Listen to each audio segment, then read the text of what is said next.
आपका जो टॉपिक है जो हम लेकर आए हैं उसका नाम है दर्शन शास्त्र यानी कि फिलोसफी। यानी कि हम डायरेक्टली ये कह सकते हैं कि जो दर्शन शास्त्र है, फिलोसफी, ये होता क्या है, इसका प्रयोग कैसे है। देखो, शिक्षा में इसका बहुत ही महत्व रहता है। और जैसे कि हम लोग फिजिकल एजुकेशन पढ़ रहे हैं तो इस दर्शन शास्त्र के कुछ क्या रहते हैं, आप लोगों के डायरेक्टली हम ये कहते हैं शाखाएँ रहती हैं। तो प्रत्येक जो सब्जेक्ट होता है उसमें वो महत्वपूर्ण रहती है। इसलिए आप लोगों का जो टॉपिक रहेगा ये बहुत ही इंपॉर्टेंट टॉपिक है। क्योंकि आप लोगों ने अगर पहले पेपर देखे होंगे, जैसे टीजीटी है, पीजीटी है, जैसे केवीएस, एनवीएस है, यानी कि हम डायरेक्टली ये कह सकते हैं कि जितने भी अध्यापक वर्गीय एग्जाम होते हैं उनमें यहाँ से पर्सन जरूर बनते हैं। ठीक है ना। तो इसलिए आज हमारा जो टॉपिक है ये आप लोगों का क्या है, दर्शन शास्त्र है, मतलब फिलोसफी है। और फिलोसफी यानी कि दर्शन शास्त्र होता है क्या है, पहले हम इसमें बात कर लेते हैं। तो दर्शन शास्त्र या फिलोसफी क्या होता है, यानी कि यदि हम ये कहें कि किसी व्यक्ति का एक नज़रिया होता है विचार देने का, यानी कि विचार देने का जो नज़रिया होता है वही हमारा दर्शन शास्त्र के अंतर्गत आता है। डायरेक्टली हम ये कह सकते हैं किसी वस्तु या फिर किसी विषय पर विभिन्न लोगों के द्वारा विभिन्न प्रकार के मत दिए जाएं, यानी कि अलग अलग व्यक्तियों द्वारा अलग अलग प्रकार के मत देने की जो प्रक्रिया है वो किसके अधीन आती है, दर्शन शास्त्र के अधीन आती है। डायरेक्टली हम ये कह सकते हैं कि वस्तु या विषय पर विभिन्न विचार, जब विभिन्न व्यक्तियों द्वारा विभिन्न विचार दिए जाते हैं, अलग अलग व्यक्तियों द्वारा अलग अलग विचार दिए जाते हैं, तो वही क्या कहलाता है, दर्शन शास्त्र कहलाता है। देखो, अलग अलग विचार क्यों आते हैं, क्योंकि समय के अनुसार, जैसे आप लोगों का समय है यानी कि काल के अनुसार हम ये कह सकते हैं कि समय बदलेगा तो विचारों की अवधारणा भी बदलेगी। तो विचार बदलेंगे, समय बदलेगा, स्थान बदलेगा, संस्कृति बदलेगी। तो प्रत्येक संस्कृति, प्रत्येक समय में आपके जो विचार हैं वो बदलते रहते हैं। और इसे आप लोग फिलोसफी कहते हैं, यानी कि दर्शन शास्त्र कहते हैं। यानी कि किसी वस्तु को लेकर अलग अलग नज़रिया हो सकता है, यानी कि अलग अलग विचार आप लोगों के हो सकते हैं, तो वही आप लोगों का कहलाता है दर्शन शास्त्र। अब देखिए, जो दर्शन शास्त्र है इसका जो जन्म मानते हैं हम लोग ग्रीस से मानते हैं। जो ग्रीस है, ग्रीस या आप लोग एथेंस याद रखेंगे, क्योंकि ये वाला ही क्षेत्र है जहाँ से हमारे सबसे पहले जो विचारक हैं, यानी कि सबसे अधिक जो विचारक हैं वो कहाँ से आते हैं, आप लोग के ग्रीस वाले क्षेत्र से आते हैं, ग्रीस वाले क्षेत्र से आते हैं। तो आप लोग याद रख सकते हैं कि दर्शन शास्त्र का जन्म कहाँ से हुआ, क्योंकि डायरेक्टली अगर यहाँ क्वेश्चन बनता है तो यहाँ से प्रश्न यही बनेगा कि जो आप लोग का फिलोसफी है, ठीक है ना, या दर्शन शास्त्र है, इसका जन्म कहाँ से हुआ है। तो जन्म हम लोग याद रखें, जो जन्म होगा वो कहाँ से होगा, आप लोगों का ग्रीस या आप लोग एथेंस, आपको ऑप्शन में देखने को मिलेगा। अब हम बात कर रहे थे कि जो दर्शन शास्त्र है, ये पूरा जो विषय है, ये दर्शन शास्त्र आपके विचारों पर आधारित है, यानी कि विचारों पर आधारित है। इसीलिए जो हमारे विचारक हैं, तो जैसे हमारे विचारकों में आते हैं आप लोग के सुकरात हैं, क्योंकि आप लोगों से ये पूछा जाता है कि अगर हम ये याद रखें कि भाई ग्रीस को ही क्यों मानते हैं, ग्रीस को ही हम इसलिए मानते हैं क्योंकि जैसे हमारे कौन है, सुकरात हैं, सुकरात के बाद आप लोग के प्लेटो हैं, प्लेटो के बाद आप लोग के अरस्तु हैं, प्लेटो के बाद आप लोगों के कौन है, अरस्तु हैं। ये सभी लोग जो आते हैं ग्रीस वाले क्षेत्र से आते हैं, और इन लोगों ने ही सबसे पहले अपने विचार दिए हैं, शिक्षा पर हो या खेल शिक्षा पर हो या शारीरिक शिक्षा पर हो। सभी के जो पहले विचार आते हैं वो सुकरात, प्लेटो और आप लोग के कहाँ से आते हैं, अरस्तु। अब देखो, ये हमने क्रम व्यवस्था यहाँ से ऐसे भी लिखी है, यहाँ पर आप लोगों को ऐसे याद रखना है कि सबसे पहला जो विचारक है वो सुकरात है। सबसे पहला जो विचारक होगा वो कौन होगा, सुकरात होगा। उसके बाद प्लेटो होंगे, प्लेटो के बाद अरस्तु होंगे, अगर इनमें आप लोगों से क्रम व्यवस्था पूछी जाती है तो। क्योंकि सुकरात का जो शिष्य है वो प्लेटो है और प्लेटो का जो शिष्य है वो कौन है, अरस्तु है। यानी कि सुकरात का शिष्य प्लेटो और प्लेटो का शिष्य कौन होगा, अरस्तु होगा। इसीलिए आप लोग अगर कालक्रम भी दिख रहे होंगे तो सुकरात के बाद प्लेटो आएंगे और प्लेटो के बाद कौन आएंगे, अरस्तु आएंगे। लेकिन ये सभी लोग कहाँ से, ग्रीस वाले क्षेत्र से। इसीलिए हम लोग ये मानते हैं कि आप लोगों का जो दर्शन शास्त्र है उसका जन्म कहाँ से हुआ है, आप लोगों का ग्रीस से हुआ है। हालांकि ऐसा बिल्कुल नहीं है कि इनके अतिरिक्त आप लोग के विचारक नहीं हुए, हमारे यहाँ हुए हैं ना, जैसे स्वामी विवेकानंद जी हुए, जैसे महात्मा गांधी जी हुए हैं। तो भारत में भी अच्छे अच्छे विचारक हुए हैं। और यही हम बात कर रहे थे सबसे शुरू में, जो पहले हमने शुरुआत की थी कि देखो, किसी विषय को लेकर जो अलग अलग लोगों द्वारा अलग अलग विचार दिए जाते हैं वही हमारा दर्शन शास्त्र है। तो यहाँ से पहला प्रश्न आप लोगों से ऐसे भी बन सकता है कि आप लोग का दर्शन शास्त्र मतलब फिलोसफी का जन्म कहाँ से हुआ है, तो ग्रीस है। आप लोगों को ये पूछा जा सकता है कौन किसका शिष्य था या कौन किसका गुरु था, तो प्लेटो के गुरु सुकरात हुए हैं, अरस्तु के गुरु कौन हुए हैं, प्लेटो हुए हैं। आप लोग ऐसे याद रख सकते हैं। और हमारे यहाँ अगर भारत के विचारकों की बात करते हैं तो जैसे स्वामी विवेकानंद है, क्योंकि खेलों में हम लोगों ने ये पढ़ा था कि भगवत गीता पढ़ने से बेहतर है कि खेल में आप फुटबॉल का मैदान होना चाहिए, तो भगवत गीता की अपेक्षा उन्होंने फुटबॉल मैदान को बल दिया था। ऐसे विचारक थे आप लोग के स्वामी विवेकानंद थे, तो वो भी आप लोग के विचारक थे। समय के अनुसार उन्होंने अवधारणा को बदला है, बदलने की कोशिश की है, अपना जो विचार है विचार दिया है। तो आप लोगों को यही ध्यान रखना है कि विचारक मतलब समय के अनुसार जो भी आप लोग विचार यानी कि विभिन्न लोगों के द्वारा विचार दिए जाते हैं उसे हम क्या कहते हैं, दर्शन शास्त्र कहते हैं। तो दर्शन शास्त्र में आप लोगों को जैसे सुकरात, प्लेटो, अरस्तु, स्वामी विवेकानंद, महात्मा गांधी जो भी विचारक आएंगे वो आप लोग के कौन रहेंगे, चलिए वो दर्शन शास्त्र से संबंधित होंगे। अब इसके बाद हम लोग चलते हैं कि जो आप लोगों को दिया गया है कि सबसे पहले तो हमने याद रखा कि भाई आप लोग का दर्शन शास्त्र होता क्या है। तो दर्शन शास्त्र हमने याद रखा कि विभिन्न व्यक्तियों द्वारा विभिन्न विषय या एक विषय पर विभिन्न व्यक्तियों द्वारा क्या दी जाती है, अपने अपने अलग अलग विचार दिए जाते हैं, तो उसे हम कहते हैं दर्शन शास्त्र कहते हैं। देखो शारीरिक शिक्षा या मैं ये कहूँ डायरेक्टली कि ये जो विचार हैं ये किसके अनुसार बदलते हैं, तो हम डायरेक्टली याद रखें कि समय के अनुसार बदल सकते हैं, देश के अनुसार बदल सकते हैं। क्योंकि जैसे हम बात कर रहे थे भाई ग्रीस वाले जो व्यक्ति थे उन्होंने अलग विचार दिए थे, भारत वाले जो व्यक्ति हैं उन्होंने अपने अलग विचार दिए हैं, यानी कि अपना अलग अलग मत दिया है। तो विचारों को हम देश के अनुसार, समय के अनुसार, स्थान के अनुसार बदल सकते हैं। ये विचार बदलते हैं और जब विचार बदलेंगे तभी पर नई जो शाखाएं हैं दर्शन शास्त्र की उनका जन्म होता है। यानी कि आप लोगों से ये पूछा जाता है कि दर्शन शास्त्र का जो जन्म है, दर्शन शास्त्र की जो शाखाएं हैं उनका जन्म कैसे होता है, तो उनका जो जन्म होता है वो कैसे होता है भाई, देश के आधार पर, आप लोग के समय के आधार पर, काल मतलब समय के आधार पर हो सकता है। यानी कि नई नई शाखा जो जन्म होंगी वो किससे होंगी, वो समय, स्थान, काल के आधार पर हो सकती हैं। अब बात करते हैं जो दर्शन शास्त्र है। अब दर्शन शास्त्र की मुख्यतः, दर्शन शास्त्र जो होता है वो मुख्यतः कितने होता है, आप लोगों का 5 प्रकार का दर्शन शास्त्र होता है।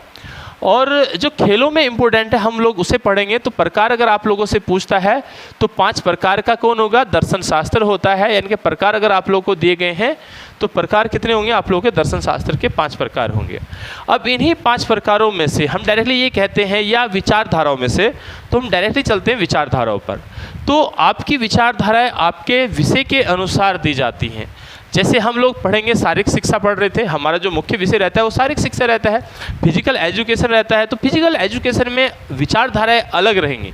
जैसे हम बात कर रहे थे गांधी जी की, तो गांधी जी ने शिक्षा को लेकर अपनी विचारधारा दी थी, लेकिन विवेकानंद ने शारीरिक शिक्षा को लेकर विचारधारा दी थी।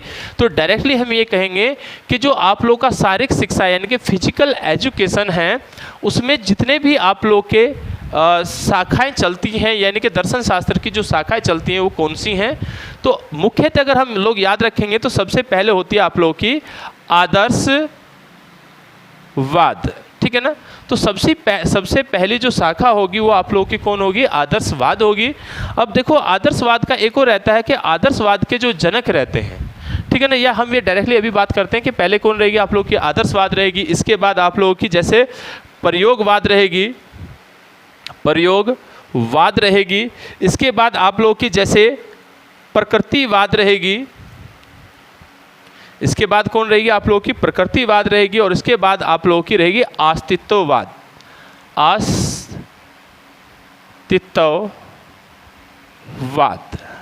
ठीक है ना। ये मुख्यतः रहेंगी। यानी कि शारीरिक शिक्षा में आप लोगों से ये पूछा जाता है कि मुख्य जो विचारधाराएं हैं वो कौन सी हैं, जो दर्शन है वो कौन से होंगे, तो आदर्शवाद है, प्रयोगवाद है, प्रकृतिवाद है और अस्तित्ववाद है। चलिए बात करते हैं, सबसे पहले एक एक पॉइंट को लेते हैं। जैसे हमारा आदर्शवाद है और इसका शिक्षा में क्या फ़ायदा होगा, शारीरिक शिक्षा में क्या फ़ायदा होगा, इसके बारे में हम लोग बात करते हैं।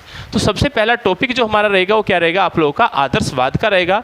देखो आदर्शवाद क्या है, तो आदर्शवाद को हम कह सकते हैं कि जो आदर्शवाद है ये एक विचार आधारित होता है, क्योंकि प्रयोगवाद जो रहता है वो समस्या समाधान पर रहता है। जैसे कि हमने यहाँ पर लिखे थे कि एक आप लोगों का इसके बाद कौन रहेगा, प्रयोगवाद रहेगा। तो प्रयोगवाद क्या रहेगा, समस्या के समाधान पर आधारित रहेगा।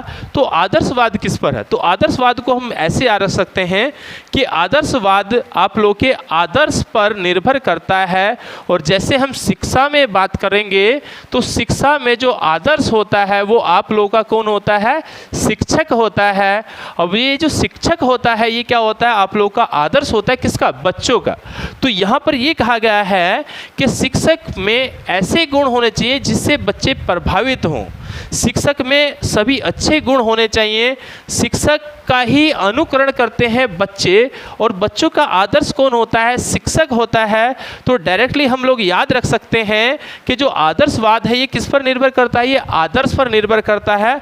और आदर्श क्या होता है? इसी को कहते हैं विचारवाद।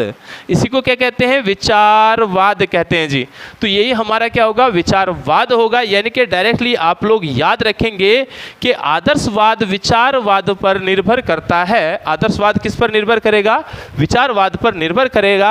और आदर्शवाद के अगर हम जनक देखेंगे कि जो इसके जनक होंगे वो जनक कौन होंगे? तो यहाँ पर आप लोगों को प्लेटो याद रखना है। तो यहाँ पर कौन याद रखेंगे? प्लेटो याद रखेंगे। और इससे पहले चूंकि हम चले थे कि प्लेटो किसके शिष्य हैं, तो प्लेटो सुकरात के शिष्य हैं। और प्लेटो के जो शिष्य हैं उनका नाम क्या है? अरस्तु है। ठीक है ना।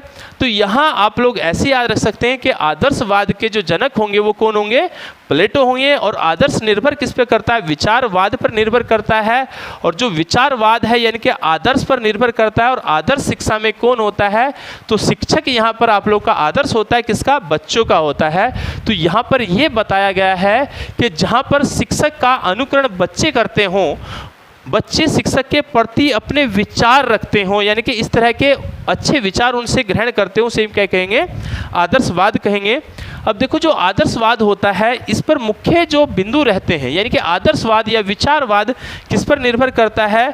तो ये आप लोगों का क्या होता है? इसमें आप लोगों को याद रखना है कि ये मन की जो सत्ता है, मन की जो सत्ता है, यानी कि मन मस्तिष्क की जो सत्ता है ये सबसे अधिक प्रभावी होती है। यानी कि मन और विचार आप लोगों को याद रखना है, मन और विचार। अब आदर्श में क्या आएंगे? मन और विचार पर ही निर्भर करेगा हमारा आदर्शवाद है, क्योंकि हम लोग यही बात कर रहे हैं ना। क्योंकि आदर्श हमारा कौन हो गया यहाँ? शिक्षा में शिक्षक हो गया। यहाँ पर ये कहा गया है जो अरस्तु जो आप लोग के कौन है? प्लेटो महोदय हैं। अब प्लेटो ने आदर्शवाद का जनक कहा है। अब प्लेटो महोदय को हम ऐसे याद रखें, प्लेटो महोदय ने ये कहा है कि जो आप लोगों ने ज्ञान इंद्रियों द्वारा ज्ञान को अर्जित किया है उसकी अपेक्षा जो मन और विचार से आप ज्ञान सीखते हैं, ज्ञान अर्जित करते हैं, वो सबसे महत्वपूर्ण रहता है। यानी कि यहाँ पर प्लेटो ने ये कहा है कि इंद्रियों द्वारा सीखा गया ज्ञान, मन और विचारों द्वारा सीखा गया ज्ञान, दोनों में अगर प्रभावी पूछता है तो प्रभावी कौन होगा? मन और विचार द्वारा सीखा गया जो ज्ञान होगा वही प्रभावी होगा। इंद्रियों द्वारा जो सीखा हुआ ज्ञान है वो प्रभावी नहीं होगा। ऐसा मत किसका है? आदर्शवाद का है। ऐसा मत किसका रहेगा? आप लोगों का आदर्शवाद का रहेगा। और इसीलिए यहाँ पर कहा गया कि मन और विचार को संपूर्ण सत्ता दी गई है कि पूरे विचारवाद की, पूरे आप लोग के आदर्शवाद की सत्ता किसके हाथ में रहेगी? मन के हाथ में ही आप लोगों की रहेगी। अब प्लेटो ने यह भी कहा है कि शरीर और मन का, यानी कि डायरेक्टली आप लोगों से ये पूछा जा सकता है कि प्लेटो ने किसका संबंध बताया है? प्लेटो ने किसका संबंध बताया है? तो मन और आप लोग का हम डायरेक्टली पहले भी हम बात कर चुके हैं कि मन और किसका? शरीर का जो संबंध है, मन और शरीर का संबंध इन्होंने बताया है। किसने? प्लेटो ने। तो यहाँ पर प्लेटो ने बताया मन और आप लोग का शरीर का संबंध बताया है। तो मन और शरीर का संबंध किससे बताया है? आदर्शवाद में। क्योंकि अगर ये पूछता है मन और शरीर आपस में संबंधित हैं, ऐसी अवधारणा किस दर्शन में से ली गई है, तो आप लोग को ऑप्शन में जैसे आप लोग के रहेंगे आदर्शवाद हैं, प्रकृतिवाद हैं, जैसे आप लोग के आदर्शवाद हो गया, प्रकृतिवाद हो गया, तो इस प्रकार के आप लोगों को ऑप्शन रह सकते हैं। तो आप लोगों को याद रखना है कि शरीर और मन का संबंध प्लेटो ने बताया। किसने बताया? आदर्शवाद में। शिक्षक क्या होता है? यहाँ आदर्श होता है। बच्चे क्या करते हैं? शिक्षक का बच्चे क्या करेंगे? शिक्षक का अनुकरण करेंगे। तो बच्चे क्या करेंगे? शिक्षक का अनुकरण करते हैं। और इसीलिए आप लोग डायरेक्टली याद रख सकते हैं कि दर्शन शास्त्र की ये जो शाखा है आदर्शवाद, इसमें बच्चे से किसका निर्माण होता है? तो बच्चे में आप लोगों का क्या है, एक चरित्रात्मक निर्माण होता है। चरित्रात्मक इसलिए होता है कि शिक्षक का जैसा चरित्र होता है बच्चा उसका अनुकरण करेंगे, तो यहाँ से बच्चे का जो विकास होगा वो एक चरित्रात्मक विकास होगा। उसके बाद व्यक्तित्व का विकास होता है। उसके बाद क्या होता है, व्यक्तित्व का, क्योंकि व्यक्तित्व क्या होता है, व्यक्तित्व होता है मुखौटा, जो आप लोग को दिखाया जाता है ऐसा ही बच्चे अनुकरण करके सीखेंगे। तो इसीलिए टीचर को देखकर जो बच्चे सीखते हैं तो वहाँ से व्यक्तित्व का निर्माण होगा, चरित्रात्मक बच्चे का निर्माण होगा। तो आदर्शवाद में दो आप लोग को याद रखना है कि यहाँ से बच्चे का क्या होगा, बच्चे को बेनिफिट क्या होगा, तो बच्चे में क्या होगा, आप लोगों का व्यक्तित्व का विकास होगा, चरित्रात्मक विकास होगा।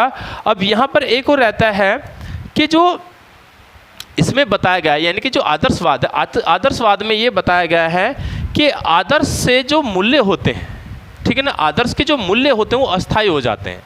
अस्थायी का मतलब होता है जो बदलते नहीं हैं, यानी कि जब बच्चे देखकर सीखते हैं, अनुकरण करके सीखते हैं, अपने मन से, अपने विचार से जो भावना उनके अंदर उत्पन्न होती है वो ज्ञान क्या हो जाता है, यहाँ पर अस्थायी हो जाता है। तो आप लोगों से ये भी पूछ सकता है कि किस आप लोग के दर्शन शास्त्र में, कि किस आपके दर्शन शास्त्र में जो आप लोगों का सीखा गया ज्ञान होता है वो अस्थायी होता है। तो दर्शन शास्त्र की बात करेंगे तो कौन होगा, आप लोगों का आदर्शवाद होगा, क्योंकि यहाँ पर यही दिया है कि जो आदर्श होते हैं उनके जो मूल्य होते हैं वो क्या होते हैं, आप लोगों के अस्थायी होते हैं। और बच्चे यहाँ पर आत्मनिर्भर, ठीक है ना, बच्चों यहाँ पर आत्मनिर्भर की भावना पर बल देते हैं, ठीक है ना। तो अगर बल पूछता है तो बच्चे किस पर देंगे, आत्मनिर्भर की भावना पर बल देंगे। तो आदर्शवाद के साथ में अब इसके बाद हम लोग चलेंगे, सबसे पहला हमारा टॉपिक था आदर्शवाद का, और इसके बाद आदर्शवाद के जनक हो गए हमारे प्लेटो हो गए। आदर्शवाद किस पर निर्भर करता है, आप लोगों का विचार पर और मन पर निर्भर करता है। और इसके बाद जो हमारी शाखा आती है, हमारा जो दर्शन है वो क्या है, आप लोगों का प्रयोगवाद है।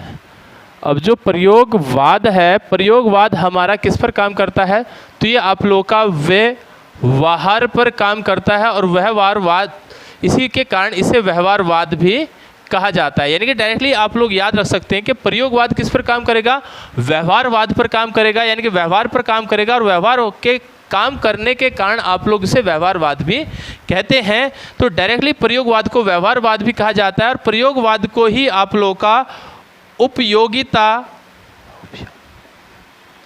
वाद भी कहा जाता है। तो आप लोगों को यहाँ क्या कहा जाता है, उपयोगितावाद भी इसी को कहते हैं, व्यवहार भी इसी को व्यवहारवाद भी इसी को कहते हैं। और साथ में आप लोग को याद रखना है प्रयोजनवाद, प्रयोजनवाद भी आप लोग का किसे कहा जाता है, प्रयोगवाद को।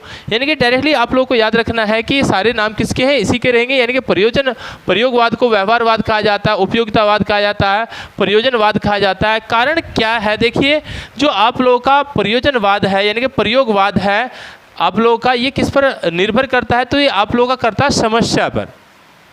ये आप लोगों का किस पर काम करता है, समस्या के समाधान पर काम करता है। और समस्या का समाधान भी त्वरित होना चाहिए। और आप लोगों को ये ध्यान रखना है कि जो समस्या होती है वो रुचि के आधार पर समस्या का समाधान जल्दी होता है। तो यहाँ पर ऐसे आप लोगों को ध्यान रखना है कि जो आप लोगों का प्रयोगवाद है या व्यवहारवाद है, इस दर्शन में ये कहा गया है कि आप लोगों की समस्या का समाधान जो होता है वो रुचि के आधार पर होता है। यदि बच्चे की रुचि होगी तो समस्या का समाधान त्वरित हो जाता है, यदि बच्चे की रुचि नहीं होगी तो समस्या का समाधान नहीं होगा। तो यहाँ पर जो ये कहते हैं, देखो प्रयोगवाद, इससे पहले हमने आदर्शवाद पढ़ा। आदर्शवाद में ये कहा गया है कि मन ही अंतिम शक्ति होती है, जीता जो सीखा गया ज्ञान है वो अस्थायी होता है। लेकिन यहाँ पर ये कहा गया है कि यहाँ पर अस्थायी कुछ नहीं होता, यहाँ पर अस्थायी क्या होता है, कुछ नहीं होता है। तो आप लोगों को ये ध्यान रखना है कि यहाँ पर अस्थायी कुछ नहीं होता है। और बात करते हैं प्रयोगवाद के जनक की, तो प्रयोगवाद का जनक जो होगा वो आप लोग का जॉन डीवी है। तो जॉन डीवी कौन है, आप लोग के प्रयोगवाद के जनक हैं। और इन्होंने एक सिद्धांत दिया था जिसका नाम था आप लोग का खेल ही जीवन है। तो इनका एक सिद्धांत भी आप लोग को ध्यान रखना है, खेल ही जीवन सिद्धांत। अब खेल ही जीवन सिद्धांत, यहाँ से कई बार क्वेश्चन आया हुआ है कि खेल ही जीवन सिद्धांत किसका है, तो खेल ही जीवन सिद्धांत किसका है, जॉन डीवी का है। और जॉन डीवी को ही आप लोग कहते हैं प्रयोगवाद के जनक कहते हैं। तो आप लोग को ये भी ध्यान रखना है कि प्रयोगवाद के जनक जो है वो कौन है, आप लोग के जॉन डीवी हैं। और जॉन डीवी ने क्या दिया है, खेल ही जीवन सिद्धांत दिया है। और यहाँ पर जॉन डीवी ये कहते हैं कि जो भी बच्चा समस्या का समाधान करता है या व्यक्ति समस्या का समाधान करता है वो आप लोग क्या करता है, वो अपनी रुचि के आधार पर करता है। और यहाँ पर जो अध्यापक का काम होता है, यानी कि डायरेक्टली हम ये कह सकते हैं जो शिक्षक का काम होता है, यहाँ पर क्या होता है, तो पाठ्यक्रम जब बनाएगा, पाठ्यक्रम समस्या आधारित होगा। क्योंकि यहाँ से ये प्रश्न पूछ सकता है कि किस दर्शन शास्त्र में समस्या आधारित पाठ्यक्रम बनाया जाता है। तो यहाँ जो टीचर आप लोगों का पाठ्य वस्तु या पाठ्यक्रम बनाएगा या पाठ्यचर्या बनाएगा वो किसके आधार पर बनाएगा, आप लोगों के समस्या पर आधारित होनी चाहिए। जबकि इससे पहले आप लोगों ने आदर्शवाद पढ़ा था, तो आदर्शवाद में ये कहा गया है कि वहाँ पर शिक्षक एक मॉडल, रोल मॉडल का काम करता है, बच्चे उसका अनुकरण करते हैं, ठीक है ना। यहाँ पर लेकिन ये कहा गया है कि शिक्षक क्या होगा, यहाँ शिक्षक जब पाठ्यक्रम बनाएगा, पाठ्यचर्या बनाएगा या तो वो आप लोग का किस पर बनाएगा, समस्या पर बनाएगा। क्योंकि हमें यहाँ याद रखना है कि आप लोग का समस्या केंद्रित होता है, इसी को हम कहते हैं प्रयोगवाद। प्रयोगवाद का मतलब होता है कि अगर आप लोग के पास में समस्या आएगी और उसमें आप लोग को उस समस्या को सुलझाने की आपके पास रुचि होगी तो उस समस्या को आप त्वरित सुलझा सकते हैं। और ऐसा ही कहा जाता है प्रयोगवाद में, और इसी को कहते हैं व्यवहारवाद। अब यहाँ पर आप लोग को ध्यान रखना है कि अंतिम सत्ता कुछ नहीं होती, ठीक है ना, अस्थायी कुछ नहीं होता है। और यहाँ पर ये भी ध्यान रखना है कि यहाँ पर अंतिम सत्ता भी कुछ नहीं होती है, क्योंकि वहाँ पर ये आप लोगों को दिया गया था कुछ नहीं होती। क्योंकि इससे पहले आप लोगों ने आदर्शवाद पढ़ा है, वहाँ पर ये कहा गया है कि जो वहाँ पर सत्ता होती है वो मन और व्यवहार होता है, मन और शरीर होता है, सॉरी मन और शरीर होता है। वहाँ पर प्लेटो ने, यानी कि आदर्शवाद में प्लेटो ने ये बताया था शरीर का मन से संबंध बताया है, लेकिन यहाँ पर समस्या का समाधान से संबंध है, यहाँ का रुचि का संबंध है समस्या से।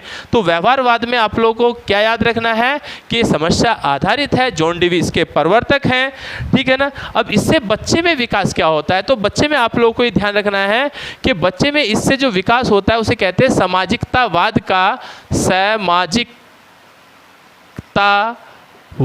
का विकास होता है। और आप लोगों का लोकतंत्र का विकास होता है, लोकतंत्रात्मक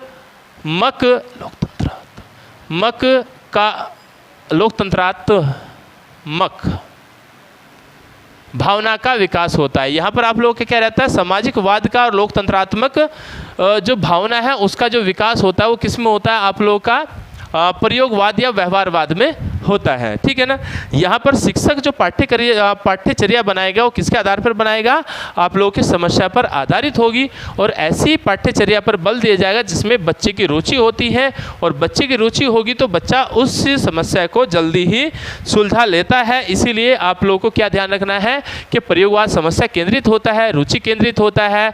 इसे सामाजिकवादता तथा लोकतंत्रात्मक का बच्चे में विकास होता है। जो टीचर जो पाठ्यचर्या बनाता है वो समस्या आधारित होती है। इसके जनक कौन होंगे, जॉन डीवी होंगे। अब इसमें क्या रहता है कि यहाँ पर ये भी ध्यान रखना है कि जैसे हमने कहा कि इसमें अस्थायी कुछ नहीं होता। अस्थायी कुछ का मतलब होता है कि यहाँ पर कोई भी जो आप लोग का परिणाम है वो आखिरी नहीं हो सकता, क्योंकि जो प्रयोगवाद के दर्शन शास्त्र के जो जुड़े हुए विचारक हैं वो लोग ये मानते हैं कि आप लोगों का जो परिणाम है, कोई भी परिणाम अंतिम नहीं हो सकता। कहने का मतलब ये है कि यदि आप लोग जैसे खेलों में खेलते हैं तो यदि आप लोगों का अब की बार ब्लॉक स्तर पर मेडल नहीं लगा है तो हो सकता है अगली बार लगेगा ना, अगर हम अभ्यास करेंगे तो अगली बार लगेगा। और अगर हम ये सोच के बैठ जाए कि मेरा मेडल नहीं लगेगा तो ऐसा यहाँ हो नहीं सकता, क्योंकि ये हमने कहा कि रुचि पर निर्भर है। बच्चे की रुचि है तो कोई भी परिणाम यहाँ पर अंतिम नहीं होगा, ये ध्यान रखना है, ठीक है ना। तो कोई भी परिणाम यहाँ पर क्या नहीं होगा, अंतिम नहीं होगा।